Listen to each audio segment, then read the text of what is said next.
Welcome back, dear listeners, to another episode of the Senior Wellness Podcast. I'm your host, John, and today we have something truly special for you. As many of us grow older, we start noticing little changes. Our memory doesn't feel as sharp, our body feels a bit heavier than before, and sleep becomes something we sometimes struggle with. But here's the truth. Small, daily habits, especially what we do before we sleep, can play a huge role in keeping our mind and body strong, even well past 60, and who better to guide us on this journey than a living legend? Our guest today is none other than Dr. Shigeaki Hinohara. For those who don't know, Dr. Hinohara was one of Japan's most respected physicians and educators. He lived to be over 100 years old, continued practicing medicine well into his late 90s, and became a symbol of healthy aging in Japan. His teachings on lifestyle, diet, and mindset have inspired millions around the world. Dr. Hinohara, it is such an honor to have you with us today. Thank you for joining. Let's begin with something that's on everyone's mind. Many older adults worry about losing their memory and brain strength after 60. If there's one thing we should never forget to do before sleep to protect our brain and keep it strong, what would it be? John, thank you for that warm introduction. And hello to all of your wonderful listeners. It's always a pleasure to share what I've learned over a century of life and practice. You've asked an excellent question, because nighttime is when the body and brain perform their deepest form of repair. What we do before we close our eyes can determine whether our brain wakes up refreshed and sharp, or foggy and heavy. So if I had to give one single piece of advice, it would be this: never go to bed with a restless mind or a heavy stomach. Both are enemies of the brain. Let me explain why. When we eat late at night, especially heavy meals filled with fried foods, sugar, or alcohol, the body has to spend the night working hard to digest instead of repairing the brain. This reduces the quality of deep sleep, the stage where our brain clears out waste and strengthens memory. In Japan, we encourage eating your last meal at least 3 hours before bed and keeping it light, perhaps a bowl of miso soup, some rice, and a small portion of fish or vegetables. A lighter stomach means a calmer brain. Now the second part is about the mind. Many people over 60 carry the day's worries into bed, financial stress, regrets, or even small arguments. But remember, the brain does not rest when it is replaying old troubles. So I tell my patients, before sleep, take a few minutes to write down your worries on paper or say them out loud to yourself and then let them go. This simple act signals the brain, it's okay, you've done enough for today. There's also something powerful about gratitude. I myself, for many years, have ended each day by remembering 3 small things that went well. Perhaps a smile from a stranger, a phone call from my family, or even just the sight of a flower in bloom. This practice does not only help the mind relax, but it also strengthens positive pathways in the brain. Neuroscience today confirms what we in Japan have believed for centuries. A grateful heart protects the mind. Beyond food and thoughts, let me mention one more secret: gentle evening movement. Before sleeping, try 5 minutes of stretching or slow breathing. This calms the nervous system, lowers blood pressure, and tells the body, now is the time to heal. Even at my age, I still stretched my arms and legs every night before bed. It is not about exercise, it is about signaling peace to the body. So, John, to summarize, never go to bed with a heavy stomach or a heavy heart. Keep your meal light. Write down or release your worries and end with gratitude and a few deep breaths. If you can do this one simple routine, you will protect your brain's strength and wake up with energy for the years ahead. Welcome back, everyone, to another episode of the Senior Wellness Podcast. I'm so glad you're here with us today because we're diving into a topic that touches all of us as we grow older. One of the biggest concerns I hear from my listeners is about memory and brain strength. How after 60, many people feel like their thinking isn't as sharp, their focus isn't as strong, and sometimes even their sense of purpose begins to fade a little. And yet, we also know stories of individuals who, even in their 80s, 90s, or beyond 100, still carry sharp minds, active bodies, and joyful spirits. It makes us wonder, what exactly are they doing differently? And is there something simple, something within our reach that we can apply in our own daily lives? That's exactly why today's episode is so special. We are joined by Dr. Shigeaki Hinohara, one of Japan's most respected doctors, who not only lived past 100, but remained active, working, writing, and teaching until the very end. He's here to share some of his wisdom with us about the daily habits that keep the mind young, especially what we must never forget before sleep. Dr. Hinohara, welcome, and thank you for being here. Let me start with this. So many of our listeners tell me they want to know the secret. If you could explain to us, from your long life and experience, what is the true importance of what we do before sleep, and why does it matter so much for brain health and overall vitality? Thank you, John, for inviting me, and greetings to everyone who is listening. I feel very humbled to share my life experience, because I am not speaking as someone who lived a perfect life, but as someone who observed thousands of patients over many decades and who paid attention to how small daily actions either gave them energy or slowly drained it away. When we think about sleep, most people imagine it is simply the time when we stop being awake. But in truth, sleep is the most active period of repair and renewal that the human body knows. The cells of the brain which carry our memories, our focus, our ability to think clearly, depend on nighttime to wash away the toxins that build up during the day. The nervous system, which is always processing information and emotions, needs the quiet hours of sleep to reset itself so that when we wake in the morning, we can begin again. This means that what we do in the last hours before sleep, how we prepare ourselves, is not a small matter. It is the very foundation of whether our brain becomes stronger or weaker as we age. In Japan, I have seen countless older men and women who lived into their 90s with clear minds, and I have seen others who began to lose their sharpness earlier, sometimes in their 60s or 70s. Of course, there are many factors, genetics, accidents, illness, but in so many cases I could trace the difference back to daily lifestyle, especially the rhythm of how they ended their day. People who rushed into bed with a full stomach, or who carried the burdens of their mind with them into the night, often aged faster in terms of their mental sharpness. But those who treated the evening as a sacred time to prepare the body and mind for rest were often the ones who retained vitality the longest. Now, you may ask why this is especially important after 60. The answer is that as we grow older, the body does not repair itself as efficiently as it once did. The brain in particular becomes more sensitive to stress, inflammation, and lack of oxygen. In our youth, we could eat a heavy dinner, stay up late, worry all night, and still recover. But after 60, the brain begins to show every mistake we make in how we treat it. Think of it like a garden. When the soil is young, weeds may not matter much, but as the soil ages, the quality of the care determines whether flowers still bloom. The nightly routine is the gardener's touch that prepares the soil for the next day. I learned this not only from research, but also from my patients and my own life. I remember treating elderly patients who would tell me, "Doctor, I do not understand why I feel so foggy every morning." I would ask about their routines, and many times they admitted they ate large meals late in the evening, drank alcohol to relax, or spent hours worrying about their family or their finances while lying in bed. Their brains never had a chance to fully rest. On the other hand, there were patients who practiced simple but powerful rituals, finishing dinner earlier, walking or stretching lightly before bed, taking time to write their worries in a notebook, or giving thanks for the small blessings of the day. These patients would often wake with brighter faces, stronger focus, and more enthusiasm for life, even though they were the same age or older than the others. You see, the brain is like a wise elder itself. It does not ask for much, only peace, nourishment, and rhythm. When you give it these things before sleep, it rewards you with clarity and strength. But when you ignore it, feeding it late, heavy meals, filling it with worries, and denying it a chance to breathe deeply, it cannot protect you from decline. This is why when I am asked about the most important habit for those over 60, I often say, pay attention to what you do before sleep. It is the simplest change, yet the most powerful one. Let me share a personal story. Even in my 90s, I continued to work in hospitals, giving lectures, writing books. Many people asked me, "Doctor, how can you still do this? How can your brain still be so sharp?" And my answer was always that I respected the transition from day to night. I never went to bed immediately after eating. I chose lighter foods in the evening, and I took time to quiet my mind. Some nights I stretched slowly.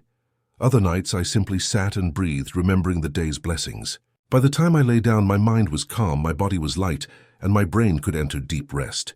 This is not magic, it is discipline and respect for the body's natural design. John, I believe the biggest mistake many people make is thinking that health is built only by big things, special diets, expensive medicines, or long workouts. But the truth is that the small repeated actions matter the most, especially as we age. The 20 or 30 minutes before sleep may not seem important, but they decide the quality of your 7 or 8 hours of rest. And those hours of rest, night after night, year after year, are what decide whether you maintain your brain strength after 60 or whether you begin to lose it. So if your listeners remember only one thing from me today, let it be this: do not treat the evening as an afterthought. Treat it as the most important medicine you will take, because it is in the silence of the night, guided by how you prepare for it, that your brain decides whether it will weaken or grow stronger. Dr. Hinohara, before we dive into the details of healthy habits and the secrets of longevity, I think it would be wonderful for our listeners to really know you, not just as a doctor, but as a man who lived through over a century of history, who practiced medicine well into his later years, and who became such a symbol of wisdom in Japan and beyond. Many people listening right now might be hearing your name for the first time, while others may have come across your writings or your incredible story of working tirelessly even past the age of 90. Could you share with us a little about your journey, your background, and what drove you to continue serving people and spreading knowledge even when most others would have chosen to retire and rest? Thank you, John, for asking me that. Because when people see the number of years I lived or hear that I continued working into my hundreds, they sometimes imagine that I had some kind of extraordinary advantage or secret. But in truth, I was an ordinary boy born in 1911 in Yamaguchi Prefecture, Japan, and I grew up during a time when the world was very different from today. Japan was a country still finding its way, and I, like many children then, experienced hardship, scarcity, and a sense that life was fragile. Perhaps it was that environment that shaped my curiosity about what makes life not only last longer, but also flourish in spite of challenges.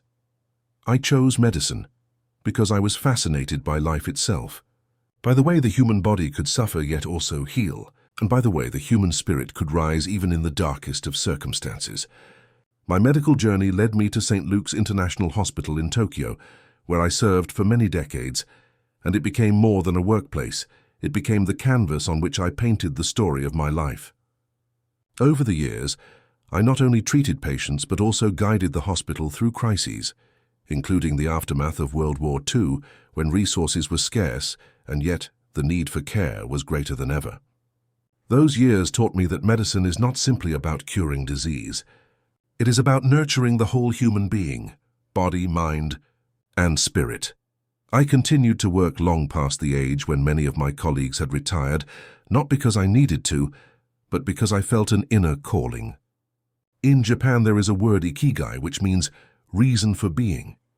My ikigai was to serve, to heal, to teach, and to remind people that age does not define our usefulness. When I was in my 90s and even past 100, people often asked me, "Doctor, why don't you rest? Why don't you enjoy retirement?" And I would tell them, for me, continuing to work was my joy. It was my source of energy. When I was with patients, when I was giving lectures, when I was writing books, I felt alive. I felt as though I was still contributing to the great river of humanity. One of the lessons I learned early was that the mind and the body are deeply connected.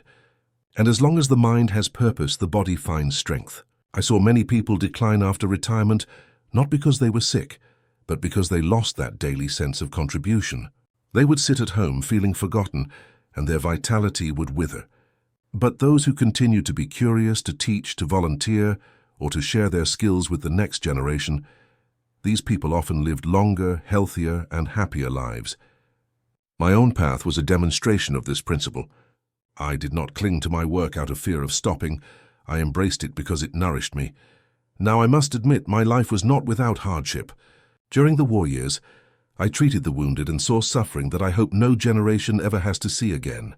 I also survived a hijacking incident when I was in my 60s, and that experience reminded me of the fragility of life and the preciousness of every day.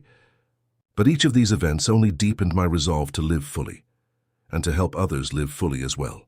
I often told my patients that the secret to longevity is not to worry too much about how many years you have, but to focus on how much life you can put into each day. At St. Luke's, I became not only a physician but also an educator, helping to shape the next generation of doctors and nurses. I believed strongly that medicine must always be compassionate, that it must treat the patient as a whole person, not just a collection of symptoms. And I tried to live that in my own practice. Even in my later years, I would climb the stairs instead of taking the elevator. I would carry my own briefcase, and I would keep a full schedule of lectures and consultations, because I wanted to show by example that age does not have to confine us. People often wonder how I managed to maintain such energy, and while part of it is of course good fortune, much of it comes from lifestyle. I never ate excessively. I practiced moderation and I embraced daily movement. I believed in walking, in stretching, in staying physically active. But even more important was the mindset. I saw each day as a gift and I did not waste it. I often reminded myself that I was not living for myself alone, I was living to serve others. That is what kept me going at 100 years old. Still putting on my suit each morning, still walking into the hospital, still sitting down to write, and yet, what I value most when I look back is not the number of books I wrote, or the number of patients I treated, but the human connections, the gratitude in a patient's eyes when they felt cared for, the young student who told me I inspired them to pursue medicine, the community that grew stronger because of small efforts repeated over many years. Those are the true achievements of my life, not measured in numbers but in the quiet ripples they created. So when you ask me, John, to share my background and why I continued to work beyond retirement age, the simplest answer is that my work was my joy, my ikigai. I never saw longevity as the goal. I saw service as the goal. Longevity was simply the byproduct of living with purpose, staying active, eating mindfully and maintaining a grateful heart. And I believe that anyone, whether they are 60 or 90, can draw strength from that lesson. Find your purpose, nurture your body, and never think of yourself as finished, because as long as you are breathing, you have something valuable to offer to the world. Dr. Hinohara, many of our listeners are in their 60s, 70s, or even older, and the one thing I hear over and over is this. People are worried about their memory. They notice they forget names more often. They sometimes lose their train of thought, or they feel like their mind isn't as sharp as it used to be. And what really concerns them is this fear that once you start losing your memory, you can't get it back. So let me ask you directly, if there is one thing, just one thing, that older adults should never forget to do before sleep to keep their brain strong and sharp, what would that be? And why is it so important? John, that is indeed the question so many people ask. And I must tell you that it is not only about what medicine says, but about what life itself has taught me through more than 100 years of living. When I think about the brain, I think of it as our most delicate garden. Each day it collects impressions, experiences, emotions, and information. Much like soil collects seeds, some good and some not so good. And it is during sleep that the gardener comes to tend this garden, to clear out the weeds, to water the flowers, to decide which seeds will grow into strong plants. That means the hours before sleep are like the preparation of the garden. If we prepare it well, the night becomes healing. The brain becomes clear and memory grows strong. If we prepare it poorly, the brain remains restless, cluttered, and the weeds of confusion take root. So, if I were to give one single piece of advice, it is this. Before sleep, clear the body and the mind so that the brain may truly rest. Never go to bed with a heavy stomach or a heavy heart. These are the two burdens that rob the brain of its nightly chance to repair itself. Let us speak first about the stomach, because people sometimes underestimate its power over the brain. After 60, digestion slows, and the body no longer burns through food as quickly as it once did. If you eat a large, heavy meal late at night, especially one filled with meat, fried food, sugar, or alcohol, your body spends the night struggling to digest instead of repairing. The blood is drawn to the stomach, the organs work overtime, and the brain is left with less energy to wash away the toxins that accumulate during the day. Science today calls these toxins beta amyloid and other waste proteins which, if not cleared, contribute to memory loss and diseases of the brain. But long before science confirmed it, we in Japan had already practiced the wisdom of eating light in the evening. My own habit was to eat a small dinner, perhaps some rice, vegetables, a piece of fish, or a bowl of soup, and always 2 or 3 hours before going to bed. When I lay down, I wanted my stomach to be at peace, because only then could my brain be at peace. Now let us consider the heart, which carries the weight of our emotions. I have treated countless patients who told me they could not sleep because their minds were full of worries about their children, their health, their finances, or even about things that had already happened and could not be changed. And when the mind carries these worries into the night, the brain cannot enter the deep stages of sleep, where it heals itself. Instead, it circles endlessly, replaying the same thoughts, and the next morning the person wakes up more tired than before, with a foggy memory and a heavy spirit. What I advise, and what I have practiced myself for many decades, is to release the heart before sleep. Some do this by writing down their worries in a notebook, others by speaking them softly as if handing them over to the night. I often told my patients, "Tell your heart you have done enough for today. You may rest now." This simple act frees the mind and allows the brain to let go. There is also a very powerful practice that I believe strengthens the brain as much as it calms the heart, and that is gratitude. Each night before closing my eyes, I would recall 3 small things for which I was grateful. It did not have to be something grand. Sometimes it was the sound of birds in the morning, sometimes a kind smile from a stranger, sometimes simply the fact that I had air to breathe and a bed to lie in. These small moments of gratitude reshape the mind, and science today shows us that they even strengthen the neural pathways of positivity. In my long life, I found that grateful people aged more slowly and their memories remained brighter, because gratitude is like sunlight for the garden of the brain. Of course, there are also physical habits that matter. I always recommend gentle movement before sleep, not exercise that strains the body, but simple stretching, perhaps raising the arms, rolling the shoulders, or walking slowly around the room. This tells the nervous system that the day is complete, that it is time to shift from action to rest.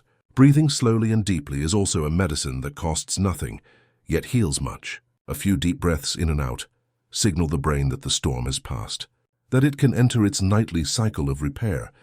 Now, John, let me share a story, because stories stay longer in the memory than instructions. I once treated a man in his 70s who was terrified of losing his mind. His father had suffered from dementia, and he believed the same fate was awaiting him. He would lie awake at night, full of fear, and in the morning he could barely concentrate. I asked him about his evenings, and he told me he always ate late, drank wine to calm himself, and then lay in bed thinking of all the things that might go wrong.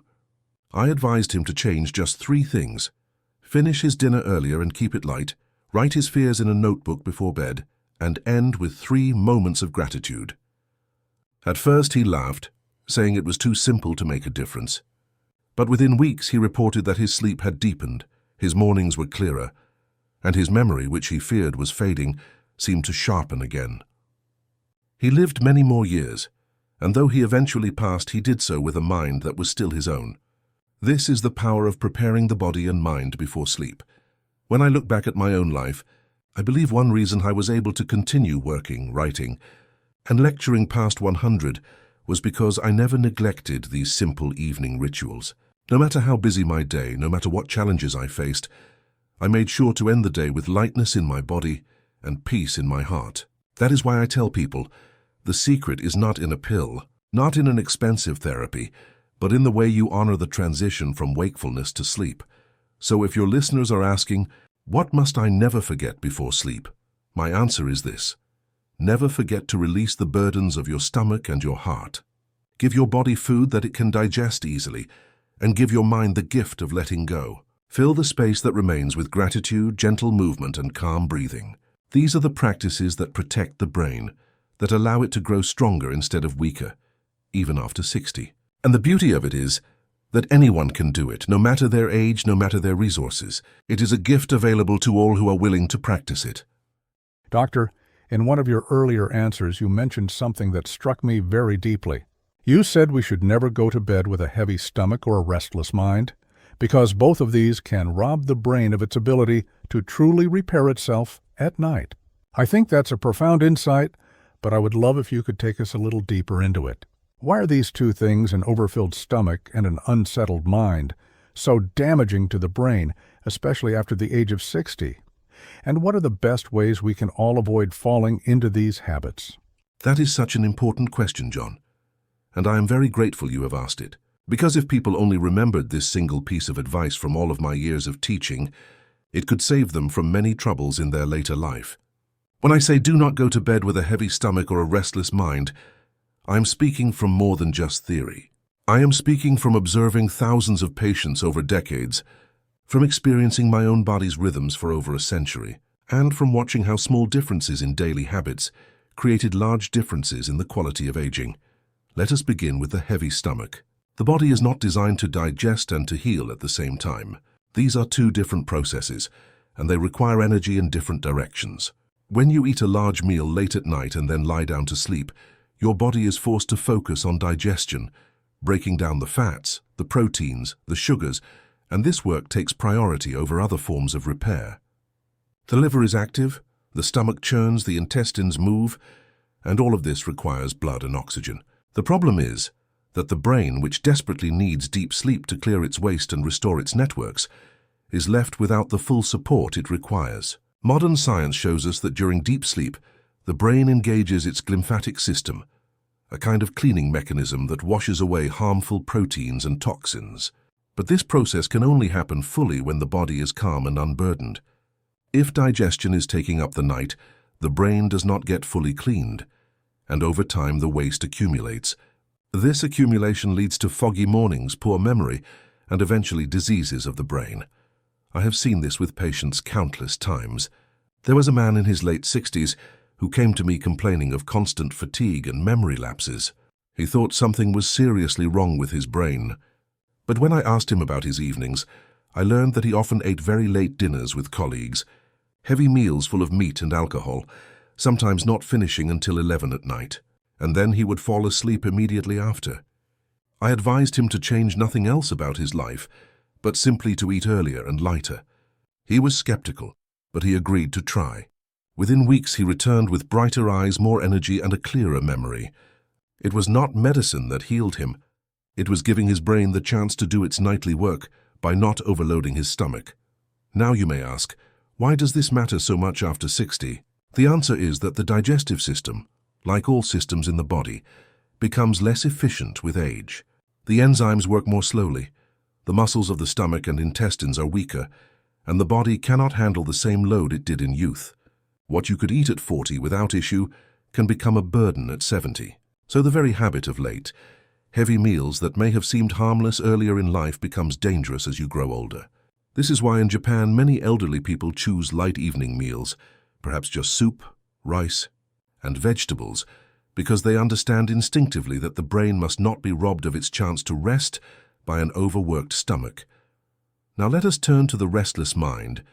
If the heavy stomach is a burden on the body, the restless mind is a burden on the spirit, and both are equally destructive.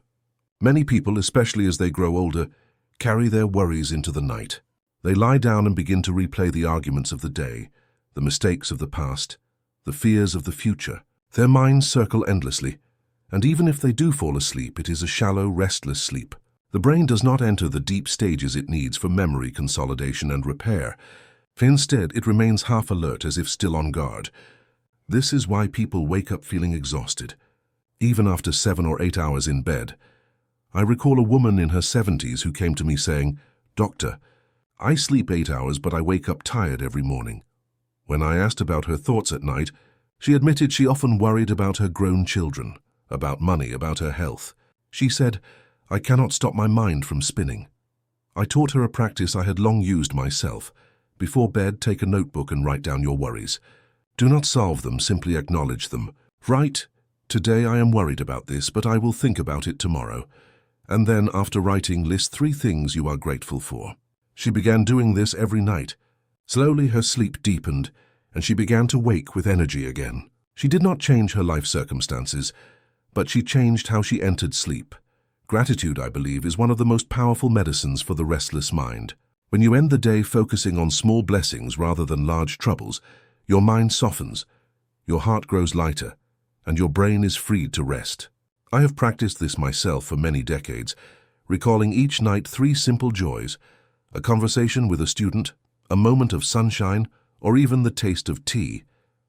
These moments, though small, create peace in the mind, and peace in the mind creates health in the brain. There is also a physical aspect to calming the restless mind. Simple breathing exercises before bed can transform the quality of sleep. I often recommend inhaling slowly through the nose, exhaling even more slowly through the mouth for just a few minutes. This activates the parasympathetic nervous system, the system of rest and recovery, and signals to the brain that it is safe to let go. Combined with light stretching or a short walk after dinner, this prepares both body and mind for rest. I must also mention something that is rarely talked about, but is very important: the connection between unresolved emotions and the restless mind. Many elderly patients carried guilt or anger for decades, and these emotions haunted them at night. I would tell them, it is never too late to forgive, it is never too late to let go. Sometimes making peace with a person, or even with oneself, was the key to finally sleeping deeply again. So, John, when I say never go to bed with a heavy stomach or a restless mind, I mean do not rob your brain of its nightly gift. Respect the body by eating lightly. Respect the mind by releasing your worries, and respect the spirit by filling it with gratitude. If you do this, you will give your brain the freedom to repair itself, to strengthen your memory, to keep you sharp and vital even as the years advance. I lived beyond 100 years, and I can tell you truthfully that this habit, practiced every single night, was one of the reasons my mind remained clear until the end. Doctor, you often say that the way we prepare ourselves in the evening can be just as important as what we eat or how we exercise during the day, especially for the brain after 60. Could you explain to our listeners what you mean by light evening routines and why these small habits before bed can make such a powerful difference for brain recovery and long-term mental strength? Yes, John, I am very glad you bring this up, because so often when people think about brain health, they focus only on big things, like special diets, supplements, or intensive exercises. Yet they overlook the little rituals that shape the rhythm of life. In truth, after 60, it is often the little rituals that matter most, because they signal to the body and mind that it is time to shift from the busyness of the day into the rest and repair of the night. A light evening routine repeated daily can become almost like a lullaby for the nervous system, preparing the brain for deep restorative sleep, which is the time when memory is consolidated, toxins are cleared, and emotional balance is restored. When I speak of a light evening routine, I mean activities that are simple, calming, and sustainable, not grand gestures or complicated regimens. For example, something as small as taking a short walk after dinner is one of the most effective habits you can cultivate. Many of my patients over the years would ask me why they felt so sluggish in the evening, and often it was because they ate dinner and then immediately sat down in front of the television or lay in bed scrolling through their phones. The body needs gentle movement to aid digestion, and when digestion flows smoothly, the brain rests more easily. I remember an elderly gentleman who was in his 80s who told me he always walked around his garden for just 15 minutes after dinner. And he said that during those walks he solved small problems, admired his plants and let go of the worries of the day. He lived into his 90s with a sharp memory and a joyful spirit, and I believe that simple routine was one of his secrets. Another part of a light evening routine is the atmosphere you create around you. The brain responds very strongly to signals from the senses, so lowering the lights, reducing noise, and surrounding yourself with calm signals that the day is closing. In Japan, it is common to take a warm bath in the evening, not only to clean the body but also to calm the nervous system. The warmth relaxes the muscles, lowers stress hormones, and creates a bridge between wakefulness and sleep. When the body temperature drops after the bath, it naturally makes you drowsy. Many elderly Japanese still keep this habit, and I encourage patients everywhere to find their own version of it, whether it is a warm shower, gentle stretching, or simply washing the face and hands with warm water while breathing slowly. I often emphasize that the evening is not a time for stimulation, but for unwinding. Unfortunately, many people fall into the trap of bringing the chaos of the day into the night. They watch loud television, argue with family members, drink alcohol, or check upsetting news before bed. This fills the brain with agitation, and then they wonder why their sleep is poor. The brain after 60 is more sensitive to stress, and it cannot bounce back from late-night stimulation as easily as it once did.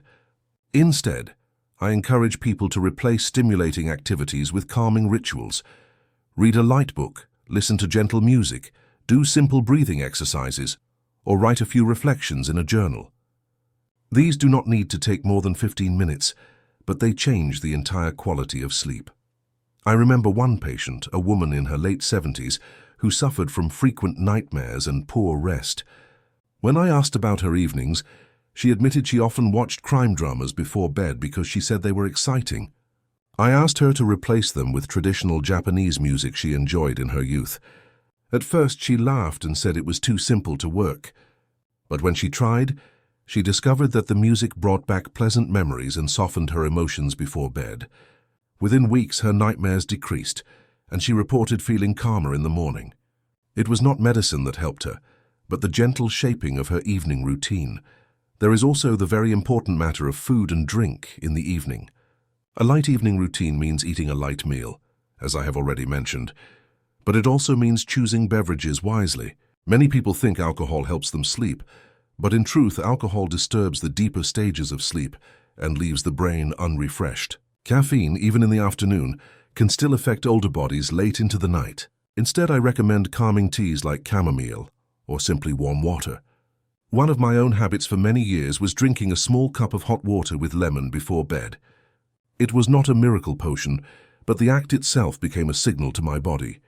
Now the day is ending, now it is time to rest. In addition, light evening routines can also involve light conversation. I say light not only in the sense of gentle, but also in the sense of uplifting. Share a kind word with your spouse.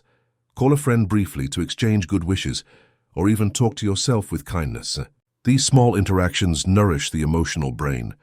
Neuroscience now shows that positive emotions before sleep can improve memory consolidation and lower stress hormones.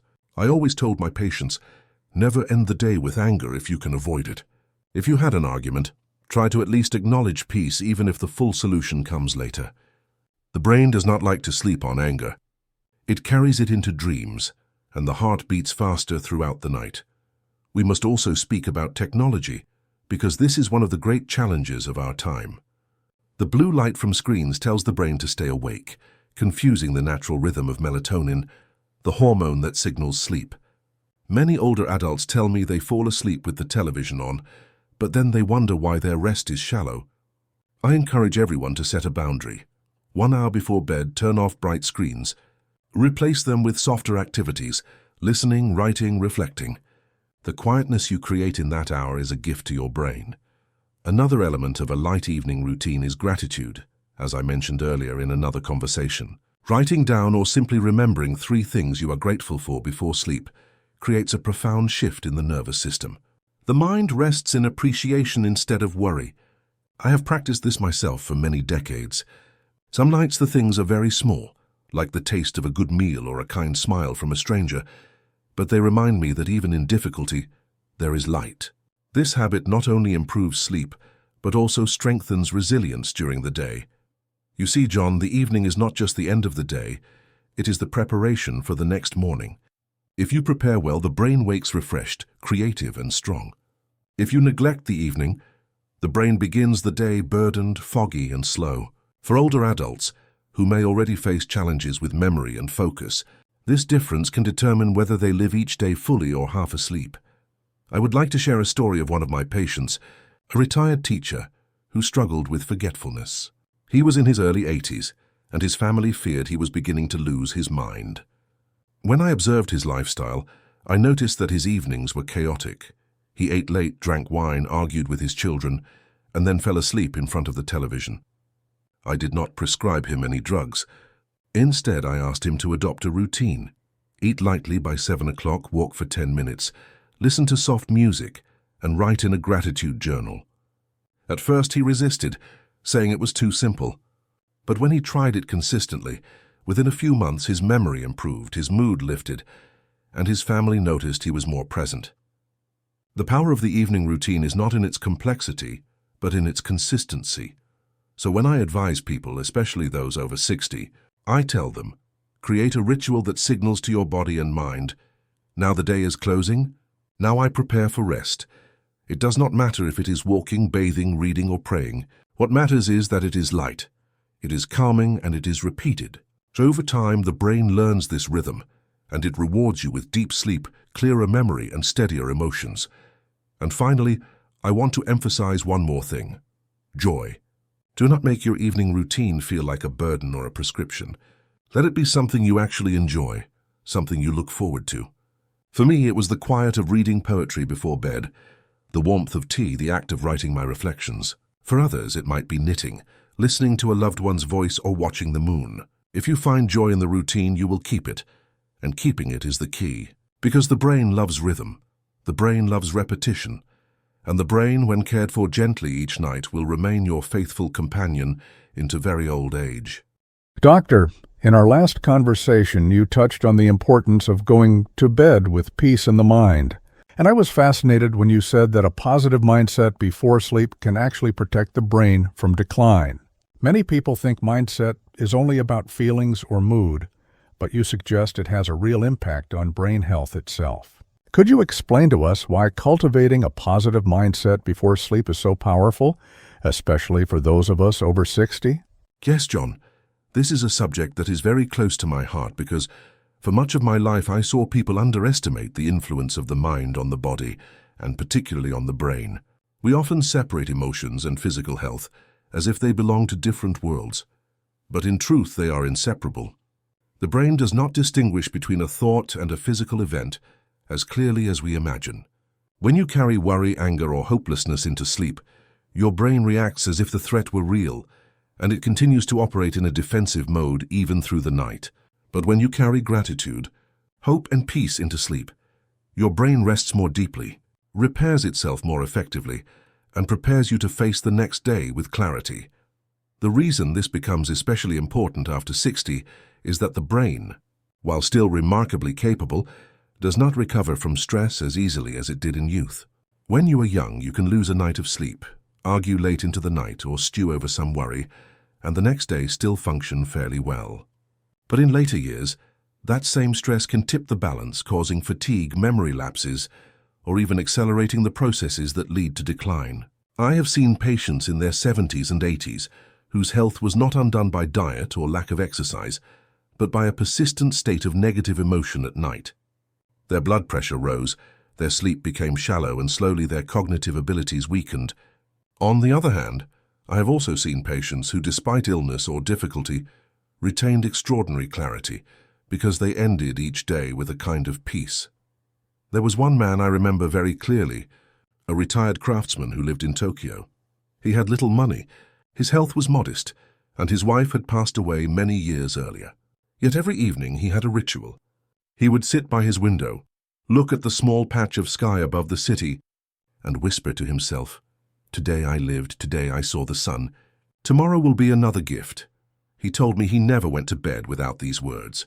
When he came to see me in his late 80s, his memory was sharp, his laughter quick, and his spirit light. He said, "Doctor, I do not know why my friends complain about growing old. I find every morning to be fresh." I believe his positive mindset was not only a shield against despair, but a true medicine for his brain. Science now helps us understand what I observed for decades. The brain produces chemicals in response to thoughts and emotions. If you go to bed feeling gratitude or hope, your body releases neurotransmitters like serotonin and dopamine, which support restful sleep and healthy neural connections. If you go to bed angry or fearful, your body releases stress hormones like cortisol, which interfere with sleep, increase inflammation, and over time damage the brain. The difference is not imaginary. It is biological. Sleep researchers have shown that positive emotions before bed increase the likelihood of entering deep, slow-wave sleep, the very stage in which the brain cleans itself and consolidates memory. Negative emotions, on the other hand, keep the brain in lighter sleep stages, leaving toxins unremoved and memories disorganized. Over many years, this difference can determine whether a person maintains mental clarity or declines. But cultivating a positive mindset before bed is not about pretending everything is perfect. Life after 60 often brings challenges: illness, loss of loved ones, financial concerns. A positive mindset is not the absence of problems, but the choice of perspective. One of my patients, a woman in her 70s, struggled with arthritis that caused her constant pain. She told me she felt bitter every night because she could not walk as she once did. I encouraged her to begin a gratitude practice before bed, not to ignore her pain, but to notice what remained. She began to say aloud 3 things each evening. I am grateful for the food I ate. I am grateful for the phone call from my daughter. I am grateful that I can still use my hands to knit. Slowly, her bitterness softened. Her pain did not vanish, but her relationship to it changed. She began to sleep more peacefully, and her daughter told me she seemed sharper in conversation. Again, it was not medicine that healed her, but mindset. I also encourage people to use imagination before sleep, because the images we carry into the night shape the brain's activity. If you replay worries or conflicts, your dreams will reflect them, and your nervous system will stay aroused. But if you imagine peaceful scenes, walking in a forest, hearing the ocean, sitting with a loved one, your brain responds as if you were there, lowering stress and opening pathways for recovery. I myself often pictured my garden before sleep, even when I was far from home. The sight of green leaves and the memory of blossoms would calm my mind. It is a practice anyone can do. Another important point is forgiveness. Many older adults carry long histories of hurt. If they bring these memories into the night, the brain remains unsettled. I always advised, forgive not for the other person but for yourself so your brain may rest. Even saying, I release this today, I will not carry it into my sleep, can make a difference. I recall a man in his 80s who had not spoken to his brother for 30 years. Each night he lay in bed replaying old arguments. His sleep was poor, his mind clouded. Finally, he wrote a letter forgiving his brother, not expecting any reply. That night, for the first time in decades, he slept deeply. His daughter told me she saw brightness return to his face. Forgiveness is one of the most powerful medicines for the restless mind. I must also say that humor is a great ally in cultivating positivity before sleep. Laughter is not only for the young. I often advised patients to read something light or watch something humorous in the early evening so that their hearts were lifted. I myself enjoyed playful stories and sometimes recalled funny moments from my day as I lay in bed. The body responds to humor with relaxation, and the brain rests easier. It is a mistake to think that old age must be solemn. Joy is a form of resilience, and resilience keeps the brain strong. There is also the matter of relationships. The words we exchange before sleep can either wound or heal. Couples who argue late into the night often find their health suffers. Families who share words of affection before bed often enjoy deeper rest. I encouraged husbands and wives to say something kind before sleeping, even if there were disagreements. I encouraged parents to bless their children before bed, and even elderly people living alone to say a kind word to themselves. The brain listens to the last voice it hears, and if that voice is kind, it carries that kindness into the night. So you see, John, the positive mindset before sleep is not only philosophy, but physiology. It lowers harmful chemicals, increases restorative sleep, protects neurons and sustains memory. And perhaps most importantly, it makes life lighter. Old age is not only about surviving but about savoring, and each night is a chance to end the day in peace. I lived more than a century, and every evening I treat it as a closing of a chapter, with gratitude for what was written and hope for the next page.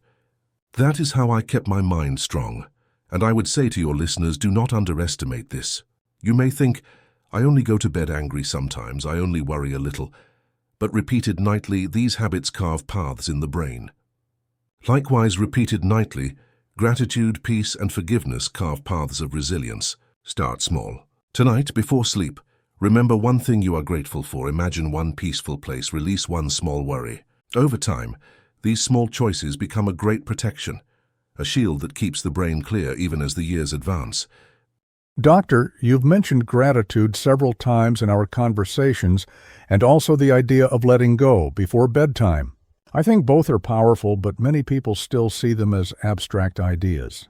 Could you help us understand in practical terms why gratitude and letting go are so important, especially for those of us over 60, and how exactly they protect the brain as we age?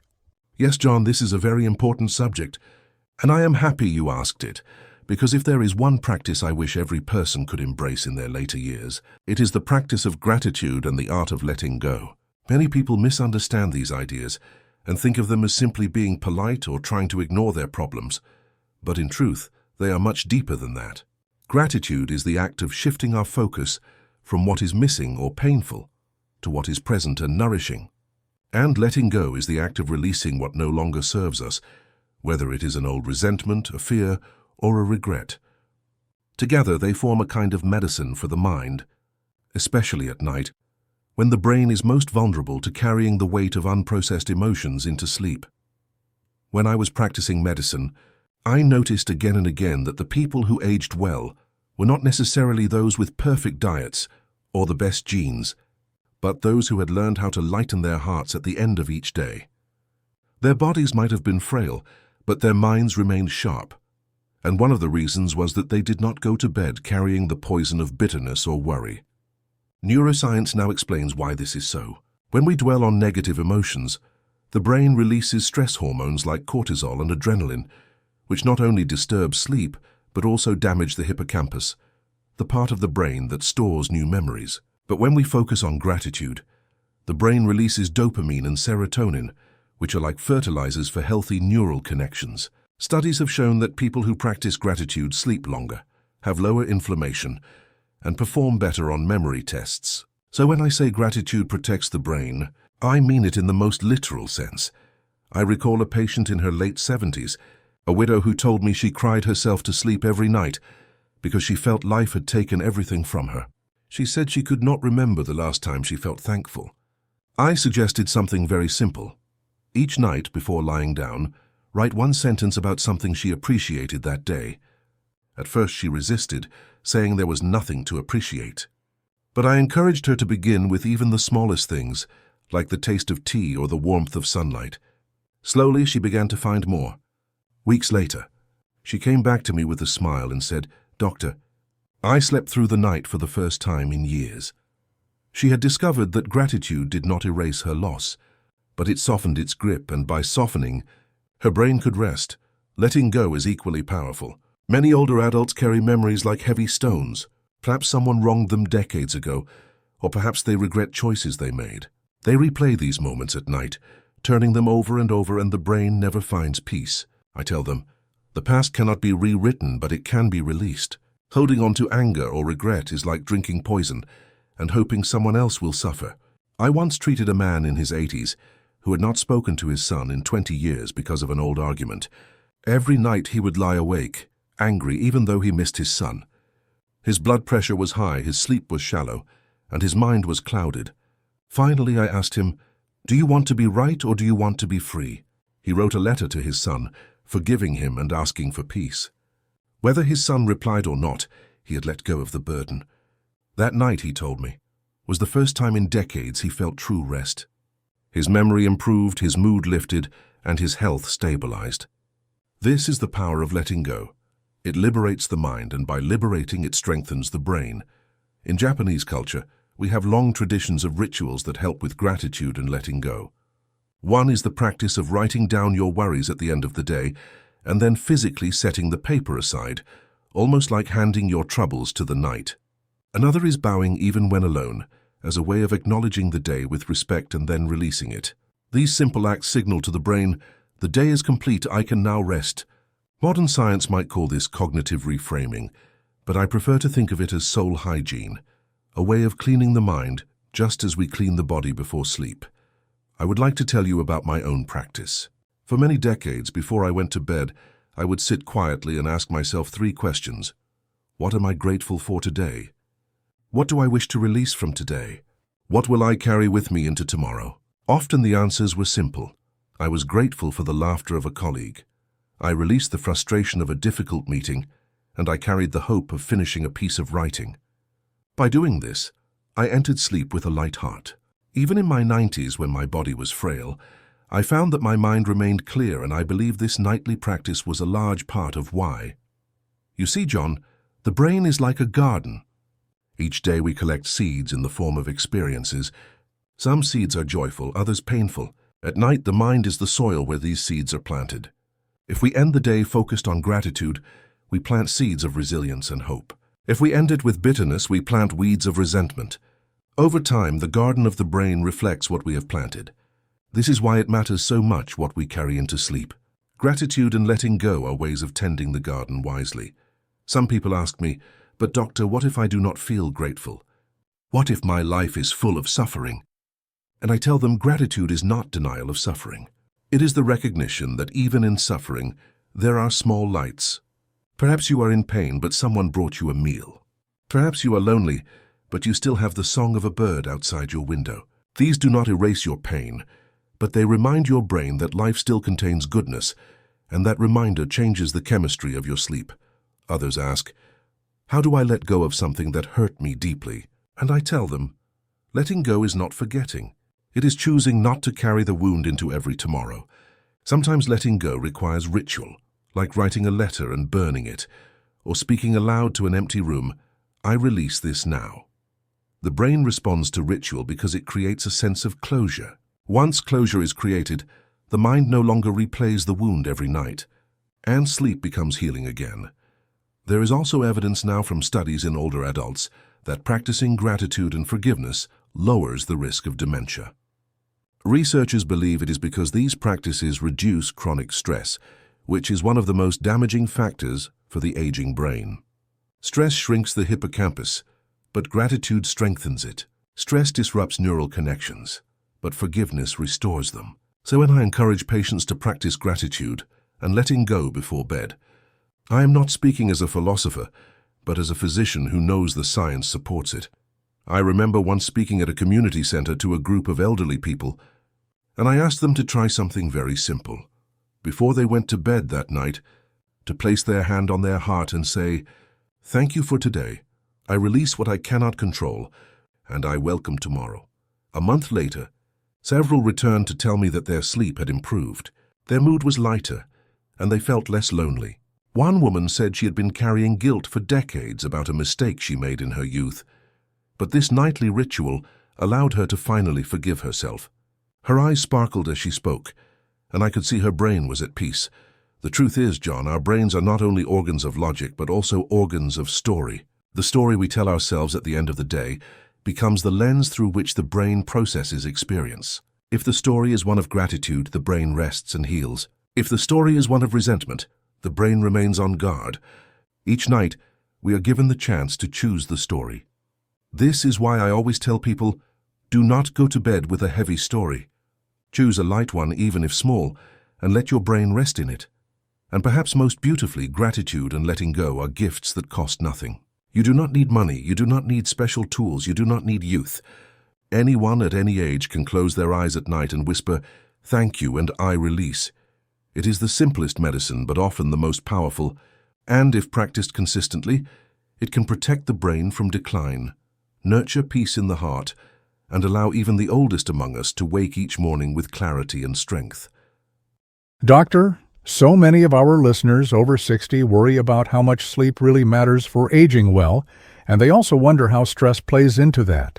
Some people say stress is inevitable and that sleep just comes and goes with age.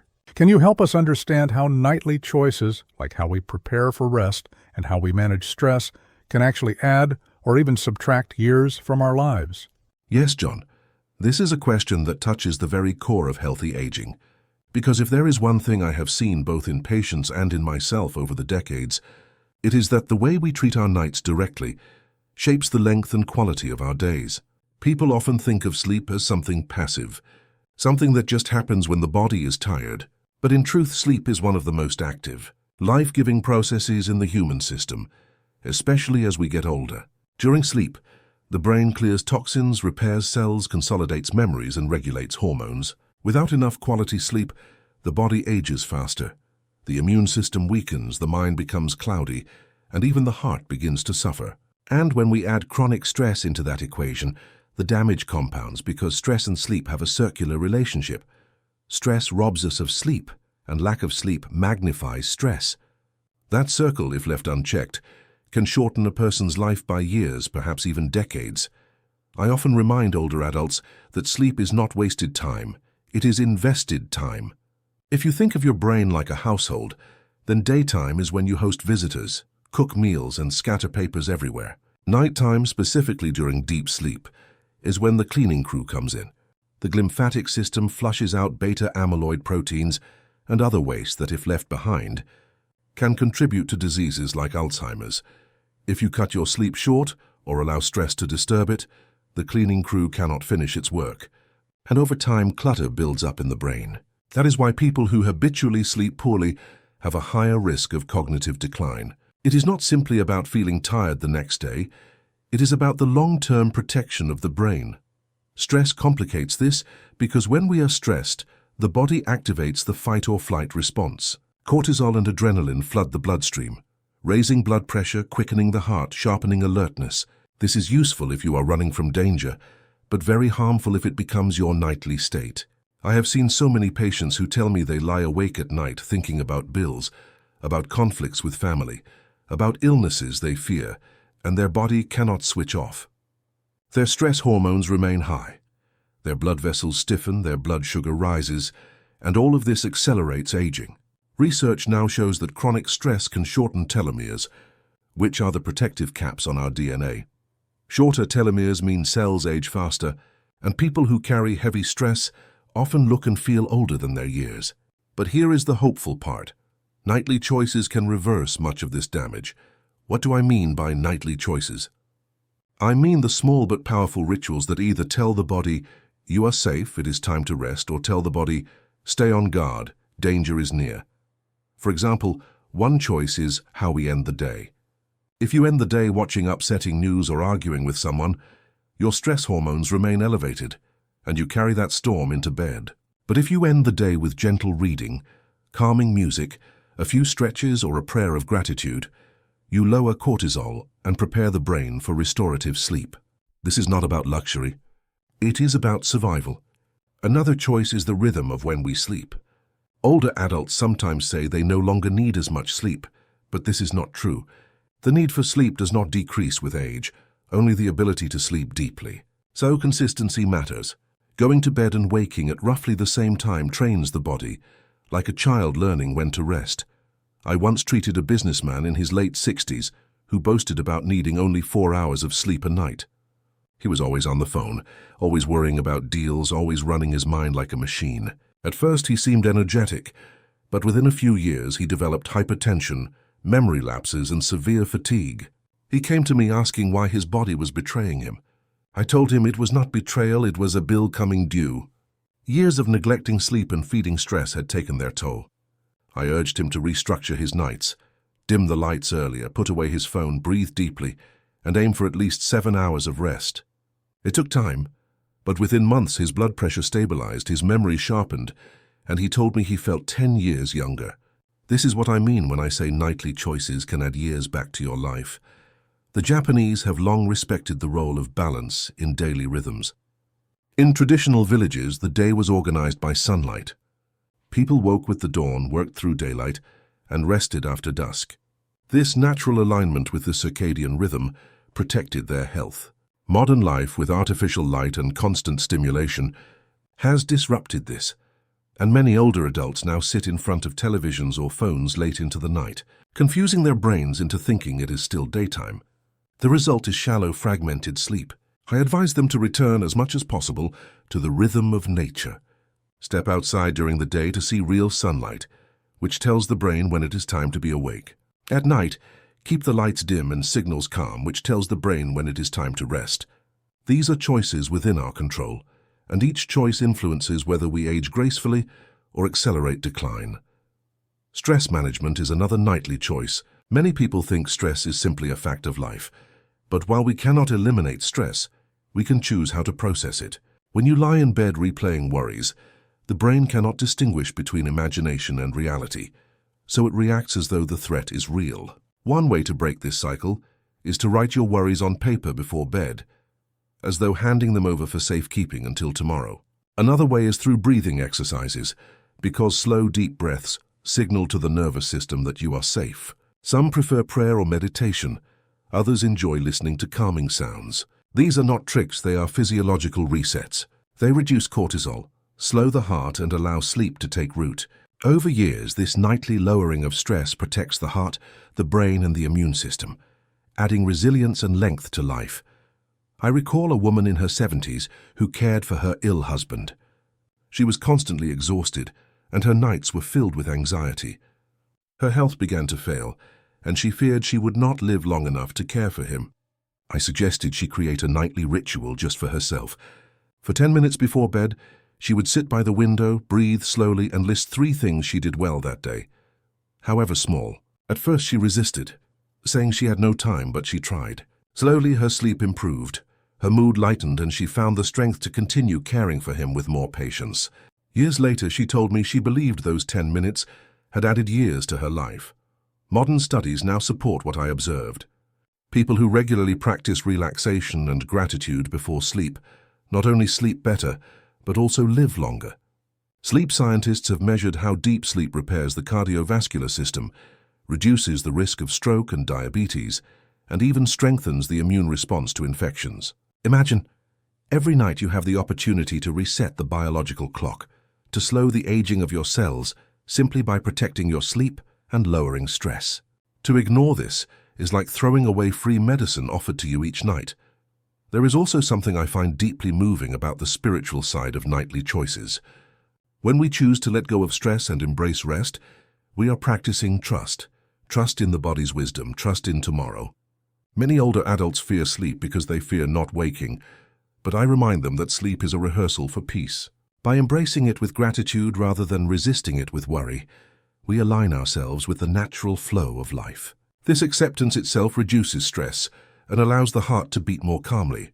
So John, when you ask me how nightly choices affect longevity, I would say they may be the most powerful medicine we have, more powerful than many pills.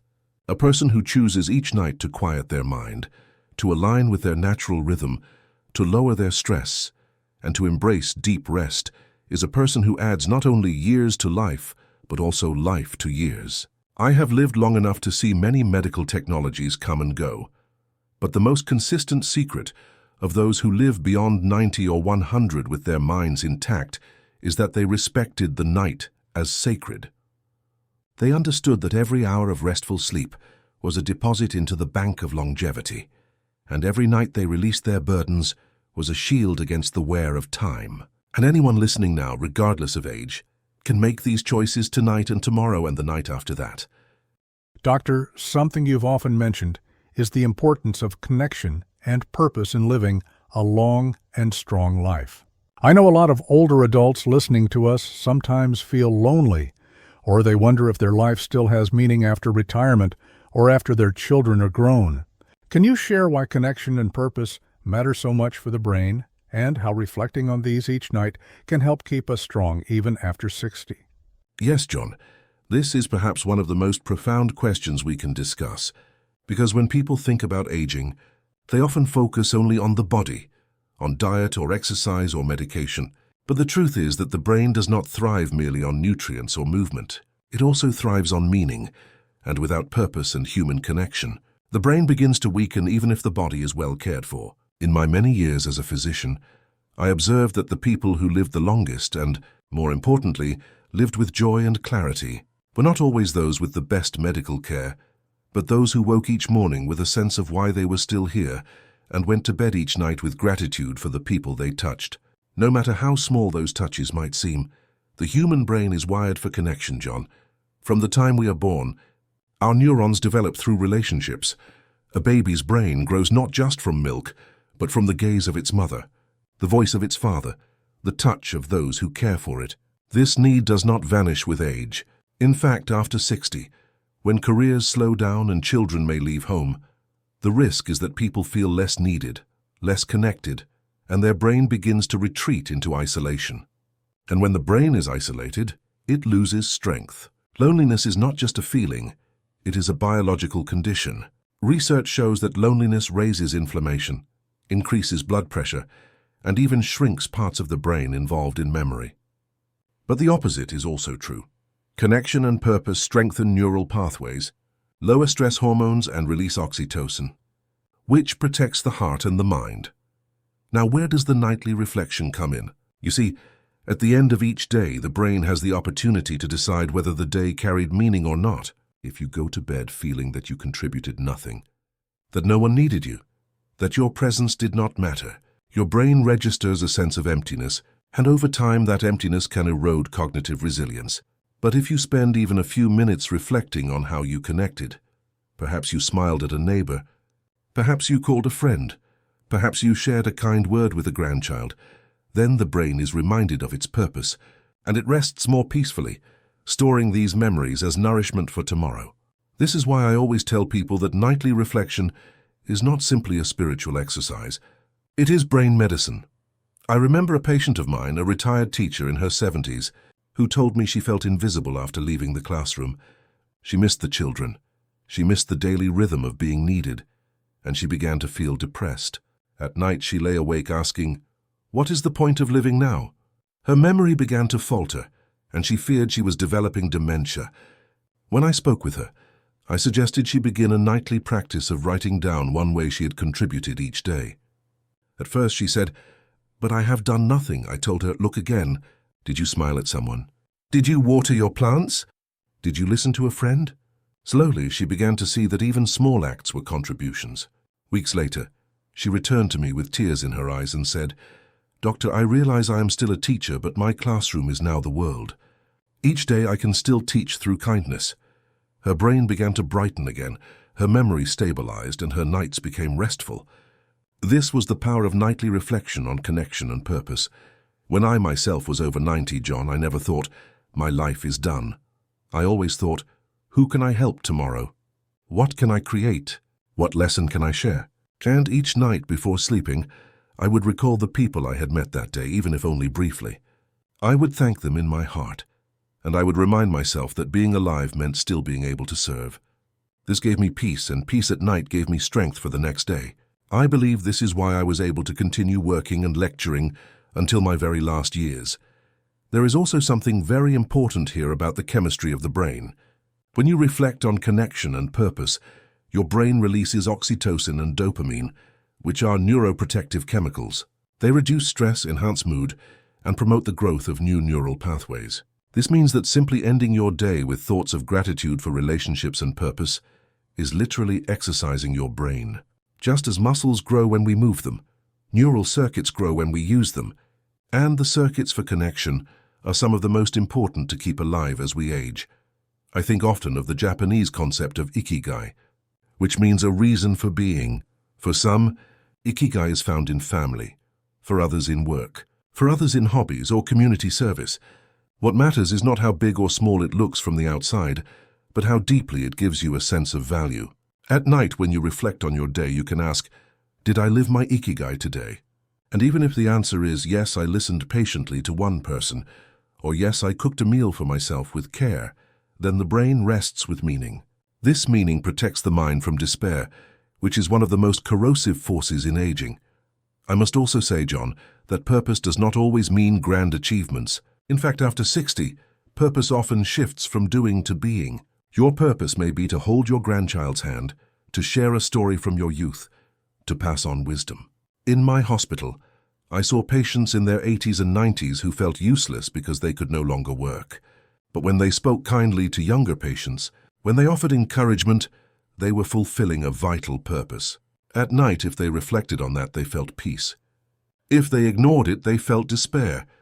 The reflection was the key that turned their daily experiences into strength for the brain. Loneliness is one of the great epidemics of aging, and I believe nightly reflection is one of the best antidotes. When you take time before sleep to remember the people in your life, to bless them in your thoughts, to forgive them if needed, you reconnect in your heart, even if you are physically alone. The brain does not distinguish much between real and remembered connection. Remembering love still releases oxytocin. Remembering kindness still strengthens neural circuits. So an older adult living alone who nightly reflects on connection is far less lonely in their brain than one who spends the night thinking only of emptiness. I remember a man in his 80s who lived in a rural area, far from his children, and he told me he felt so alone he sometimes wished for death. I suggested he create a nightly ritual of speaking aloud the names of people he loved, even if they were far away, and sending them silent gratitude. He thought it strange, but he tried. Months later, he told me, "Doctor, I no longer feel alone at night. I feel as though my heart is full of visitors." His sleep improved, his blood pressure lowered, and he found new energy for the day. That was the power of nightly reflection on connection. Science supports this as well. Studies show that people who maintain a sense of purpose live longer, sometimes up to 7 years longer than those who do not. Their risk of dementia is lower, their stress hormones are lower, and their sleep is deeper. Purpose acts like a shield against aging, and reflecting on it nightly strengthens that shield. It tells the brain, you are still needed, you still belong, your life still has meaning. That message, repeated night after night, becomes embedded in neural networks, protecting them against decline. So, John, when we ask why connection and purpose matter, the answer is that they are not luxuries. They are essentials, just like food and water. And when we ask why nightly reflection matters, the answer is that it transforms ordinary moments into medicine.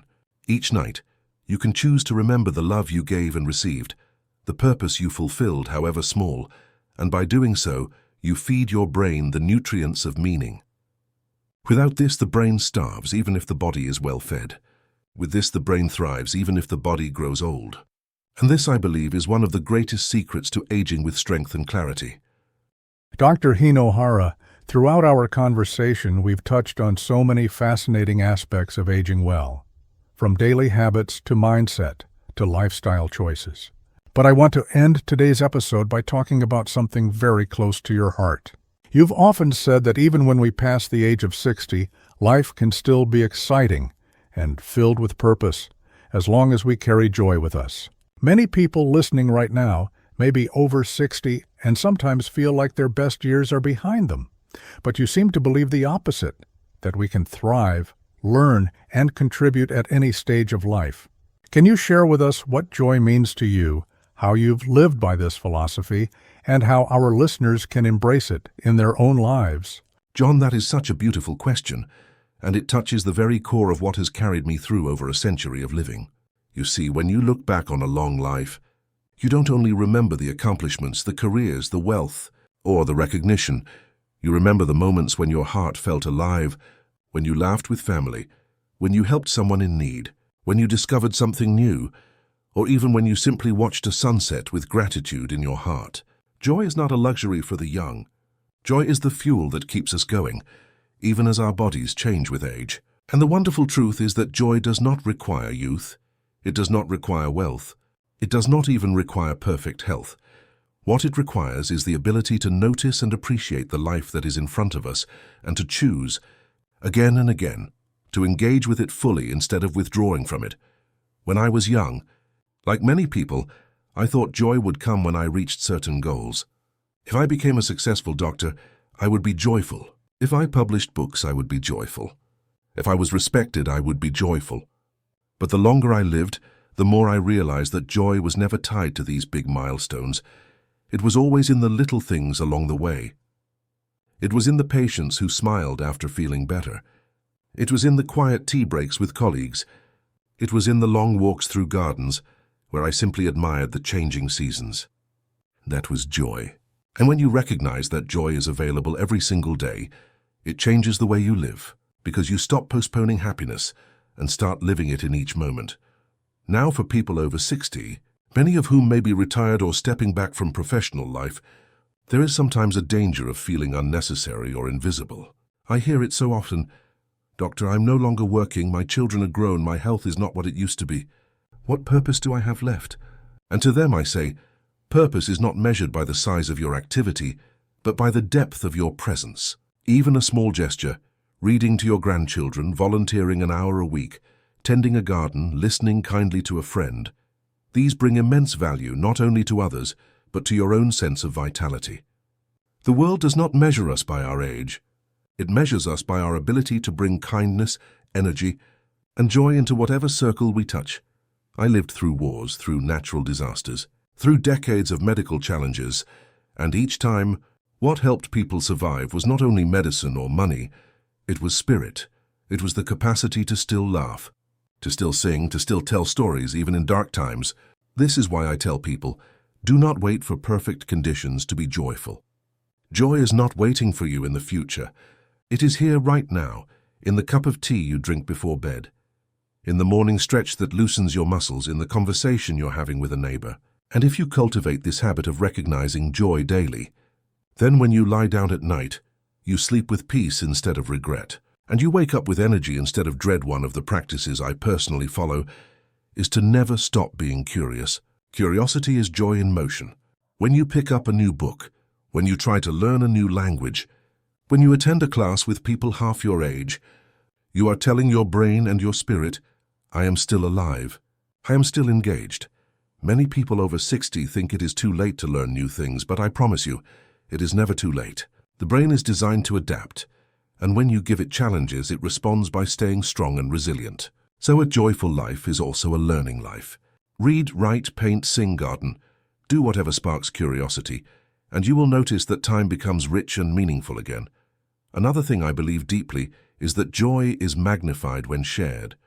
A joy kept to yourself is small, but a joy given to someone else multiplies.